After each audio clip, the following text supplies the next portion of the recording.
Hello friends, welcome to my channel. ಆಸೆ ಇಂದಿನ ಸಂಚಿಕೆಯಲ್ಲಿ ಏನಾಗುತ್ತೆ ಅಂತ ನೋಡೋಣ ಬನ್ನಿ. ಮೊದಲಿಗೆ ಸೂರ್ಯನ ಮೇಲೆ ಪೊಲೀಸ್ ಕಂಪ್ಲೇಂಟ್ ಕೊಡಬೇಕು ಅಂಥೇಳಿ ಮಂಜ ಪೊಲೀಸ್ ಸ್ಟೇಷನಿಗೆ ಹೋಗ್ತಾನೆ. ಇದು ಮೀನಾ ಗೊತ್ತಾಗಿ ತನ್ನ ತಾಯಿ ಮನೆಗೆ ಬರ್ತಾಳೆ. ಅಲ್ಲಿ ಕುಸುಮ ಹೇಳ್ತಾರೆ, ನೀ ಇಷ್ಟೊತ್ತು ಎಲ್ಲೇ ಹೋಗಿದ್ಯಾ, ನೀನು ಇರಲಿಲ್ಲ ಅಂತ ಹೇಳಿ ಅಲ್ಲಿ ಅಂದ್ರಿಗೆ ಎಷ್ಟು ಭಯ ಆಗಿತ್ತು ಗೊತ್ತಾ ಅಂಥೇಳಿ ಹೇಳ್ತಾಳೆ. ಎಲ್ಲಾದರೂ ಹೋಗೋದಾದರೆ ಹೇಳಿಬಿಟ್ಟು ಹೋಗಬೇಕು ಅಲ್ವಾ ಅಂಥೇಳಿ ಹೇಳ್ತಾರೆ. ಅಷ್ಟರಲ್ಲಿ ಮಂಜ ಬಂದು ಹೇಗಿದೆಯಾ ಅಕ್ಕ ಅಂತೇಳಿ ಹೇಳ್ತಾನೆ. ಅಷ್ಟರಲ್ಲಿ ಮೀನಾ, ಏನೋ ನಿನಗೆ ಕೊಬ್ಬು ಹೆಚ್ಚಾಗಿದೆಯಾ, ಭಾವನ ಮೇಲೆ ಕಂಪ್ಲೇಂಟ್ ಕೊಟ್ಟಿದ್ಯಾ ಅಂತ ಹೇಳಿ ಬೈತಾ ಇರ್ತಾಳೆ ಮೀನಾ. ಅಷ್ಟರಲ್ಲಿ ವಿಷಯ ಕುಸುಮ ಗೊತ್ತಾಗಿ ಯಾಕೋ ಅಳಿಯಂದ್ರ ಮೇಲೆ ಕಂಪ್ಲೇಂಟ್ ಕೊಡೋಕೆ ಹೋಗಿದ್ಯಾ ಅಂತ ಹೇಳಿ ಗದರ್ತಾಳೆ. ಅದಕ್ಕೆ ಮಂಜ ಹೇಳ್ತಾನೆ, ಅಕ್ಕ ಕಾಣ್ತಾ ಇಲ್ಲ ಅಂತ ನೀವೆಲ್ಲ ಗಾಬರಿ ಆಗಿದ್ರಲ್ಲ, ಅದಕ್ಕೆ ಕಂಪ್ಲೇಂಟ್ ಕೊಟ್ಟೆ ಅಂಥೇಳಿ ಹೇಳ್ತಾನೆ. ಹಾಗಂತ ಭಾವನ ಮೇಲೆ ಯಾಕೋ ಕಂಪ್ಲೇಂಟ್ ಕೊಟ್ಟೆ ಅಂಥೇಳಿ ಕನಕ ಕೇಳ್ತಾಳೆ. ಆ ಮನುಷ್ಯನೇ ತಾನೇ ಅಕ್ಕನ ಮೇಲೆ ಯಾವಾಗಲೂ ರೇಗಾಡೋದು ಗಲಾಟೆ ಮಾಡೋದು, ಅದಕ್ಕೆ ಆ ಮನುಷ್ಯನ ಮೇಲೆ ಕಂಪ್ಲೇಂಟ್ ಕೊಡ್ತೆ ಅಂತ ಹೇಳಿ ಮಂಜ ಹೇಳ್ತಾನೆ.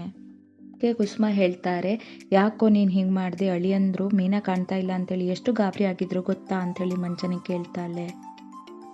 ಅದಕ್ಕೆ ಕನಕ ಹೇಳ್ತಾಳೆ, ಇವರು ಅಕ್ಕನ ಮೇಲಿರೋ ಪ್ರೀತಿಗೋಸ್ಕರ ಕಂಪ್ಲೇಂಟ್ ಕೊಟ್ಟಿದ್ದೇನಲ್ಲ, ಭಾವನ ಮೇಲೆ ದ್ವೇಷ ಕಂಪ್ಲೇಂಟ್ ಕೊಟ್ಟಿರ್ಬೋದು ಅಂಥೇಳಿ. ಮೀನಾ ಕೇಳ್ತಾಳೆ, ಹೌದಾ, ನೀನು ಕಂಪ್ಲೇಂಟ್ ಕೊಡೋ ಮುಂಚೆ ನೀನು ನನ್ನನ್ನು ಎಲ್ಲೆಲ್ಲ ಹೋಗಿ ಹುಡುಕಿದ್ದಿ ಹೇಳು ಅಂತೇಳಿ ಹೇಳ್ತಾಳೆ.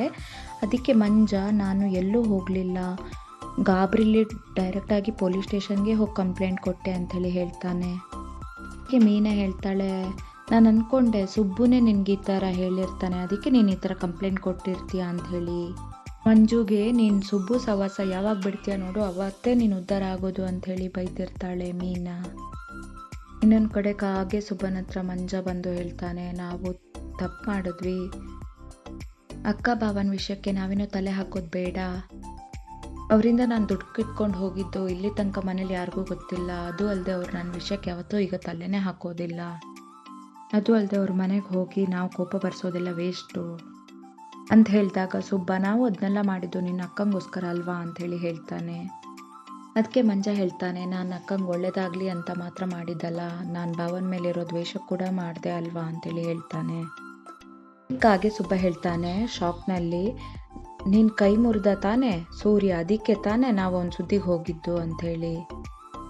ಸರಿ ಆಯಿತು, ನೀನು ಹೇಳಿದ್ಮೇಲೆ ಮುಗೀತು, ಅವ್ರ ಸುದ್ದಿಗೆ ಹೋಗೋದು ಬೇಡ, ಜೀವನಾನ ಅವ್ರು ನೋಡ್ಕೊಳ್ಳಿ ಅಂತ ಹೇಳ್ತಾನೆ ಕಾಗೆ ಸುಬ್ಬ. ಅಷ್ಟರಲ್ಲಿ ಮಂಜು, ಸರಿ ನಾನೀಗ ಕಾಲೇಜ್ಗೆ ಹೋಗ್ತೀನಿ ಅಂತೇಳಿ ಹೊರಡ್ತಾನೆ. ಅಷ್ಟರಲ್ಲಿ ಕಾಗೆ ಸುಬ್ಬನ ಚೇಲಗಳು ಬಂದ್ಬಿಟ್ಟು, ಏನಣ್ಣ ಇವ್ನು ನೋಡಿದ್ರೆ ಹೀಗೆ ಹೇಳ್ತಾ ಇದ್ದಾನೆ ಅಂತ ಹೇಳಿದ